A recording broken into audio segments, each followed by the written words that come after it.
O'qib hayratlanyapman. Bu odamlar olim-ku hammasi, o'sha rahbarlar. Qarang. Yurist 15 ta masalan rahbarini kecha hisob nimasini ko'rdim-da, G'ayratxo'ja. Hammasi oliy ma'lumotli super odamlar. Tushunyapsizmi? Oliy ma'lumotli, eng kuchli bilimga ega odamlar. Masalan, mana Halil Do'stmuhammedov harbiy meditsina akademiyasini bitirgan, harbiy medik. O'ylab ko'ring. Yoki Validxon Tanachayev Qozon yuridik universitetini bitirgan, yurist, oliy yurist. Turliboyev Aydarxon Turliboy o'g'li Sankt-Peterburg Imperator universitetini yuridik fakultetini bitirgan, yurist. Katta yuristlar bular. Yoki Beremjanov Ahmad Qurbonbekovich Qozon universitetini yuridik fakultetini bitirgan. Gabbasov Halil Ahmedjon o'g'li Moskva davlat universitetini fizika matematika fakultetini bitirgan, fizik matematik. Amanjolov Sodiq Ayukeyevich Qozon universitetini yuridik fakultetini bitirgan. Mustafa Shoqayni endi gapirmasa ham bo'ladi. Sankt-Peterburgni yuridik, bu dunyodagi eng kuchli yuridik yuristlardan bittasi bo'lgan. Kerak bo'lsa Parijda yashaganda Yevropadagi yuristlar maslahat olib turgan Mustafa Shoqaydan. Mana shunday odamlar boshqargan, o'ylab ko'ring.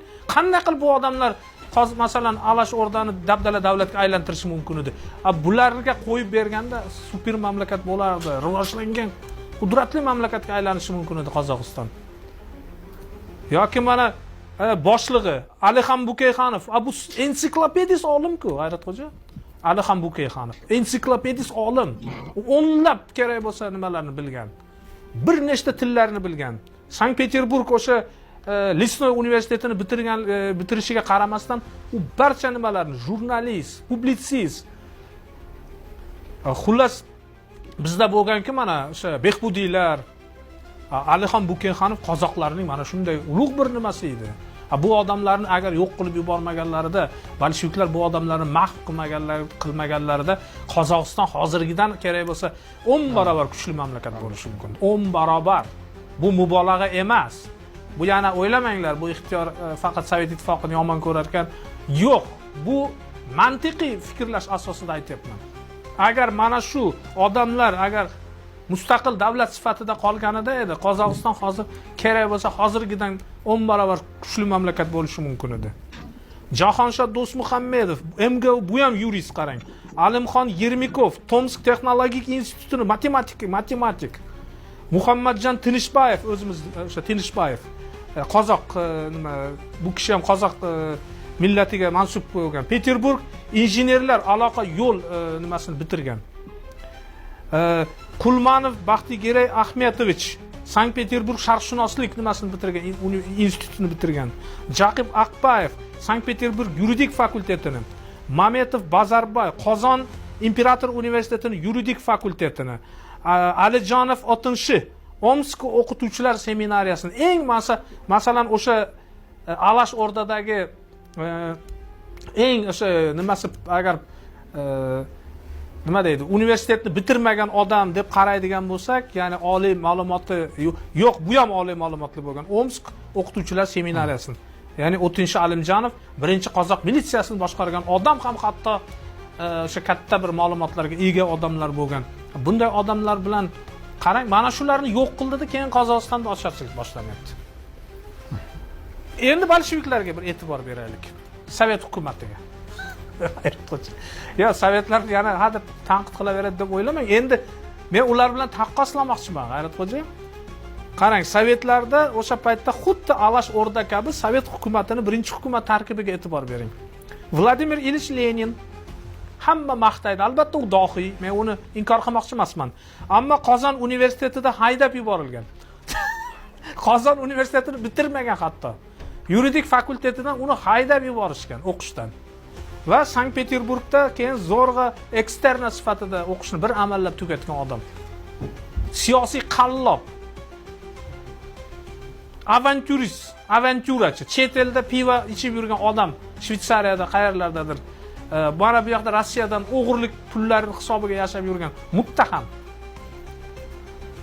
Yoki Aleksey Ivanovich Rykov, u ham Qozon universitetidan haydab yuborilgan.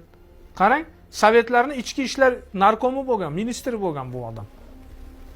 Milutin masalan Vladimir Pavlovich Bu ham Sankt-Peterburg yuridik institutidan haydab yuborilgan. Bular hammasi muttahamda, o'g'ri, muttaham, qaroqchi. Faqat inqilobga o'sha faqat davlatni ag'darish, qurollanish va boshqa nimasi yo'q bularni. Avsiyenko umuman o'qimagan. Mana Nogin degani bor, savdo va sanoat komissari bo'lgan. Aytaman, bularning ichida G'ayratxo'ja 2-3 tasi institut bitirgan ekan. Masalan, mayli Lunacharskiy, masalan, men ham maqtayman shu odamni. Bolsheviklar hukumati tarkibidagi bir normal odam bittasi bu Lunacharskiy, Anatoliy Vasilyevich. Bu ham Syurix universitetini bitirgan ekan.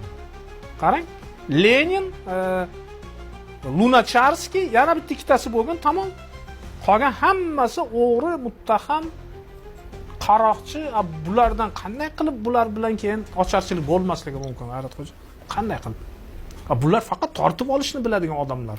Bular iqtisodni tushunmaydi bular. Shuhrat akam bekorga asabiylashib ketmaydi ba'zan. O'sha boyagi bo'mag'ur, bema'ni savollar berilayotganligi uchun asabiylashadi. Ya'ni o'sha iqtisodni umuman nol odamlar, hech narsani tushunmaydi, na siyosatda, na iqtisodda. Bular bilan ocharchilik bo'lmaydi. Nima bo'lish kerak? Bittasi Stalinmi? U 4-sinf nimada 4-sinf bilimi bilan Sovet ittifoqini nima qilgan. To'g'ri, u o'qigan, juda ko'p kitob o'qigan. Men Stalinni nima qilmoqchi emasman. Lekin u universitet tugul oddiy diniy seminariyani bitirmagan-ku. Haydab yuborishgan-ku diniy seminariyadan. Isyonchiligi uchun. Ana shu odamlar Sovet davlatini boshqardi. Ulardan nima kutish mumkin? Ulardan albatta ocharchilik kutasan-da. Ularga odamni bir chivinchalik qadri yo'q-da, odamni o'limi. Millionlab odamlar o'lyapti, unga xat yozishyapti-da Stalinga. Sal mana shu oziq-ovqat razverskasini sal pasaytiring desa, ularni urushib beryapti qaytanga Qozog'iston hukumatini. Senlar nima deydi? Yaxshi ishlamayapsan senlar. Butun mamlakat oziq-ovqat nimasini bajarish bilan ovora paytda senlar faqat noliysan va faqat menga shunaqa xat yuborasan deb Stalin aleglarni urushib beryapti o'sha paytdagi Qozog'iston hukumati rahbariyatini. Ko'ryapsizmi? Endi to'g'ri, Sovet hokimiyatiga ishlagan odamlar ham bo'ldi. Endi buni o'sha Tinishbayevni ham ko'pincha qozoq mana birodarlarimiz uni ham xoinlikda ayblaydi. O'zimizda Fayzulla Xo'jayevlarni xoinlikda ayblaydi. Murakkab shaxslar bular, murakkab. Zamonni o'zi murakkab. Zamon murakkab. Endi Hamid aka mana kurslarda ixtiyorga ko'p aytadi. Ya'ni biz murakkab fikrlashimiz kerak deydi. Ya'ni dixotomik emas, ya'ni oq va qora emas. Ya'ni kimdir yo yaxshi bo'ladi yoki yo yomon bo'ladi. Yo'q, davr shunday murakkab edi. O'tish davri edi birinchidan. Chunki ularda ham nimani tanlaymiz degan savol bor edi. Ikkinchidan, u vaqtda sovetlar juda katta va'dalar bilan kelgan edi. Biznikilar ishonardi. Chunki chunki bizda umuman jamiyatdagi munosabatlar ishonchga qurilgan. Va'daga, hamma, ya'ni bu ishoniladi. Leninning mashhur gapi Sharq xalqlariga ozodlik. Ishondi ular. Masalan, Finlandiya chiqib ketdi, Latviya, Litvalar chiqib ketdi. Shundan keyin demak, hamma chiqib ketar ekan deb o'yladi. Yo'q, mana shu bolsheviklarning yana bitta va'dalaridan biri yer va suvdan tashqari. Ularning ikkinchi eng katta va'dasi bor-ku, har bir xalq o'zi tanlaydi. Mana shu. O'z taqdirini o'zi belgilaydi. O'z taqdirini o'zi belgilaydi degan va'dasi bor edi o'sha Leninni.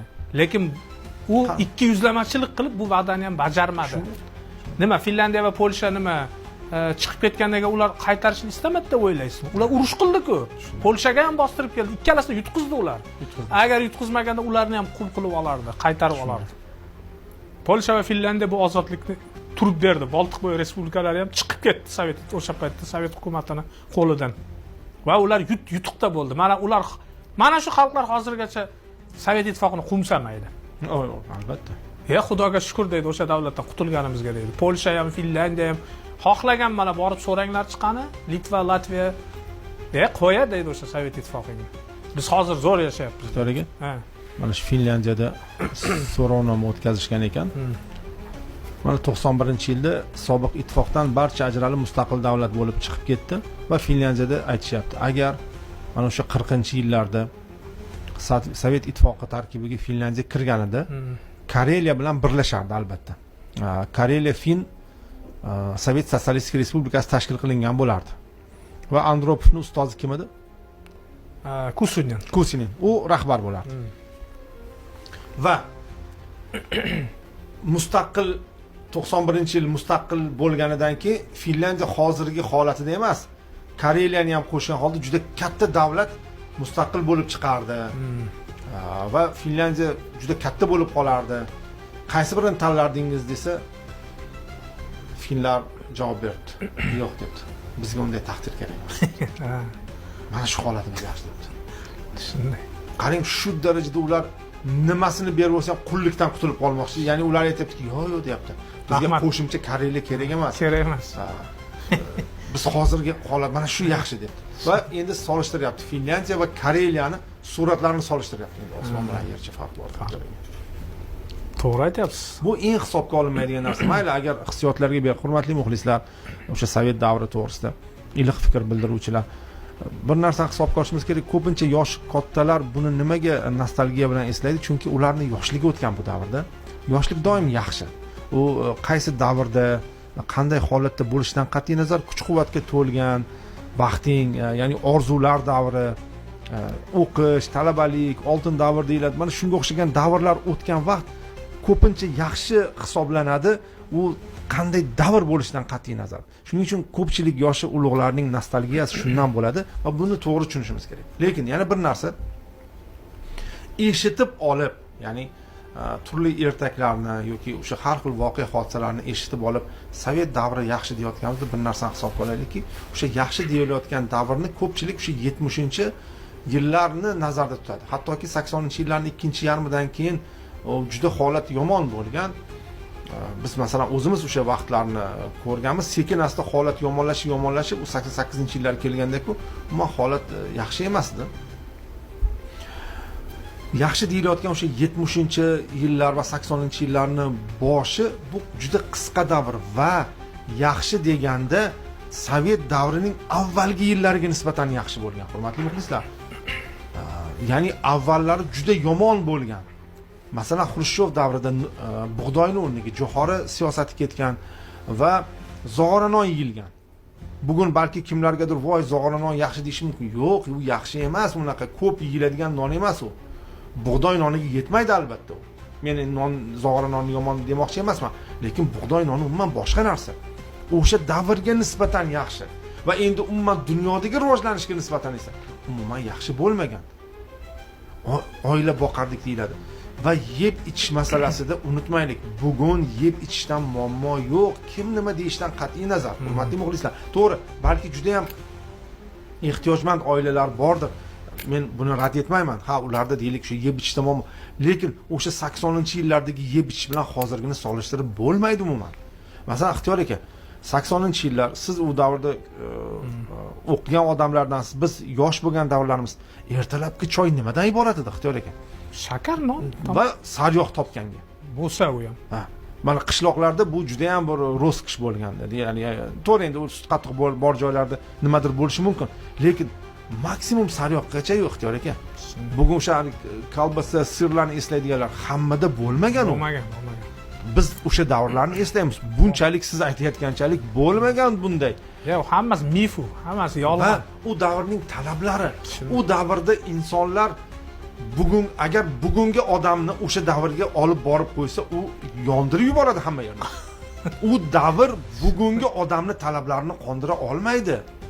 Tasavvur qilyapsizmi? Telefon masalan, bitta mahallada 2-3 ta xonadonda telefon, avtomobil xuddi shunday navbat turib olgan. Bugungi JMdagi navbat turib to'polon, nima deydi, pulni ko'tarib yurganlar to'g'risida solishtirmang, umuman boshqa navbat u.